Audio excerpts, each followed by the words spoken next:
Hello there, my name is Tiago Barracha and I participated in this year's Game Maker's Toolkit Game Jam. For those of you who don't know, a Game Jam is an event where within a certain time and given a specific theme, you make a game either in a team or as a solo developer. For this Game Jam, we had 48 hours to make a game with a reverse roles theme. Given that the Game Jam rules prohibited the use of ChatGPT, even for brainstorming, I thought that I would have a hard time thinking about what to make with this theme.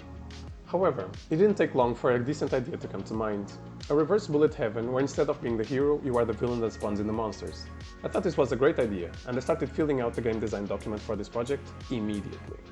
The plan was the following: make a hero, make some monsters, and a comfortable amount of abilities. Have the hero pick up the dead monster's experience, and once the hero levels up, so do you.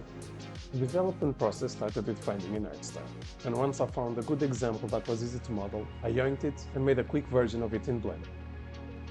I started with a hero character, and for texturing I went with a color palette present in my game kit that you can find on the Start Drop tools on GitHub. I then proceeded to create the base animation rig that I would use for all character models. When making video games, I try to prioritize doing what I dislike to do first. That way, I don't get too excited with what I enjoy and then have no time for what's missing at the end. Heads up, what I absolutely don't like is UI. My process goes as follows.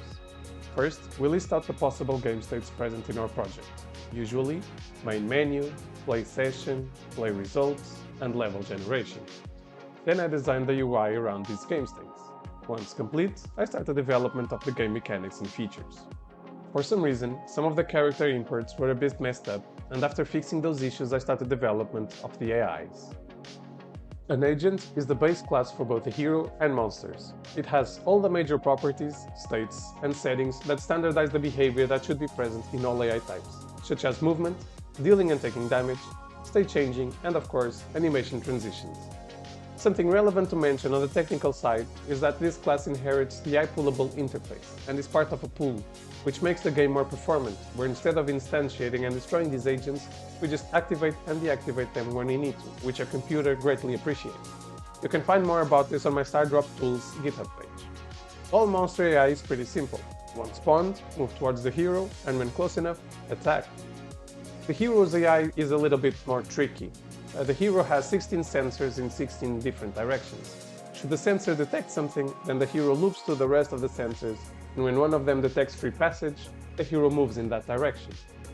The hero should also attack the monsters as it's moving around, and although he does have a basic attack, unfortunately, I didn't have enough time to implement the ability system, so he is left with a lot of HP to make the game last a little longer. After some tweaking with the heroes and monster settings, we're left with this. The delivery phase was a nightmare. I wanted to start building at least 1 hour before the end of the jam, since I was afraid something might go wrong. And boy, was I right.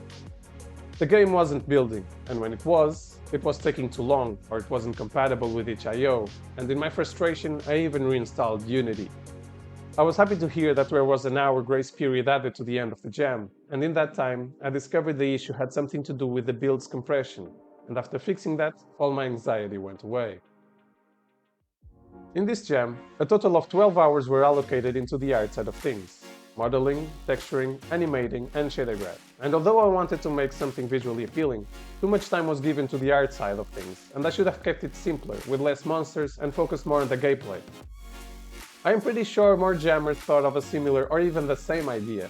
However, seeing as there aren't many reverse bullet heavens out there, I think this is a great idea to expand upon, and although I have no plans on going any further, depending on your feedback and ideas, we might get back to it in the future. That's all from me for this devlog. I hope you've enjoyed it, and see you all in the next one.